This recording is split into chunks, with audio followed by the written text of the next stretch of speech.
Il y a longtemps, à Londres, nous dit frère Baxing, je cherchais un logement et je vis une annonce sur un journal. Appartement à louer. Je trouvai l'endroit et frappai à la porte. Une petite fille ouvrit la porte, me dit d'attendre et alla à l'intérieur voir sa mère. Sa mère vint à mi-chemin et me vit me tenant sur le seuil. Ferme la porte, dit-elle.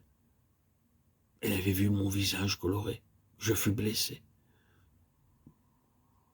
Mais ce fut une perte pour elle, et pas pour moi. Elle avait perdu un locataire, car je lui aurais payé un bon loyer. Je dis, je trouverai un meilleur logement. Aussi, je fis demi-tour et dans la rue suivante, je trouvai un meilleur appartement, dans une maison plus belle et avec un loyer moindre. Alors je remerciai Dieu pour cela. Je sais que tout ce qui m'arrive est pour mon bien. Je me réjouirai en l'Éternel, mon âme sera ravie de l'allégresse en mon Dieu, car il m'a revêtu des vêtements du salut. Il m'a couvert du manteau de la délivrance, comme le fiancé s'orne d'un diadème, comme la fiancée se pare de ses joyaux. Ésaïe 61:10. Maintenant, la chose nouvelle est une nouvelle beauté. Une beauté que l'on ne peut pas obtenir en portant des vêtements mondains. Mais si vous dépensiez une grande somme d'argent pour acheter de nouveaux vêtements, cela ne vous donnerait pas la beauté. Tous les vêtements se déchirent et s'abîment à la longue. Mais l'Écriture dit, il m'a couvert, habillé, revêtu avec un vêtement de salut, qui devient de plus en plus brillant. Essayez-le, et votre visage resplendira de la gloire de Dieu. Toutes ces choses seront nouvelles. Voici, je fais toutes choses nouvelles. De plus, il donne de nouveaux parents. Jésus répondit à celui qui le lui disait, qui est ma mère et qui sont mes frères? Puis étendant la main sur ses disciples, il dit, voici ma mère et mes frères. Car quiconque fait la volonté de mon Père qui est dans les cieux, celui-là est mon frère et ma sœur et ma mère. Matthieu 12, 48, 50. Le Seigneur donne de nouveaux frères et de nouvelles sœurs, de nouveaux amis. Nous abandonnons nos vieux amis qui continuent de vivre dans le péché et à faire des choses honteuses. De nouveaux frères et de nouvelles sœurs faisant la volonté de Dieu nous sont donnés. Leur amour et leur affection sont bien plus réels que ceux des amis mondains.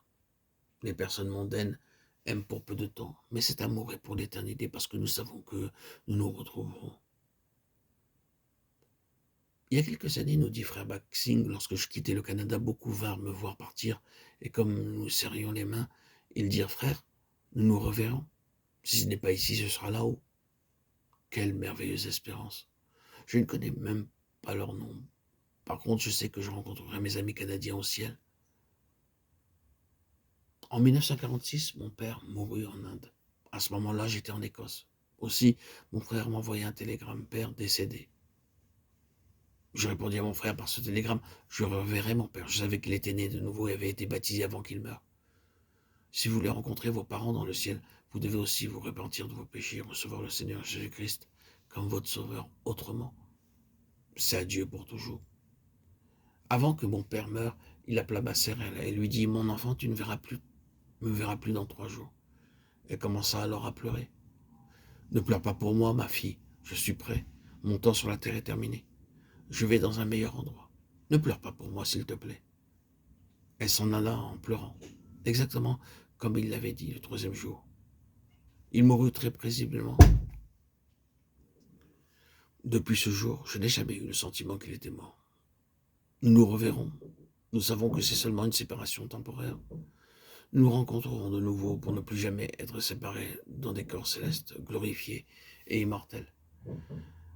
Mes amis, mes frères, mes sœurs, nous vivrons tous ensemble pour l'éternité.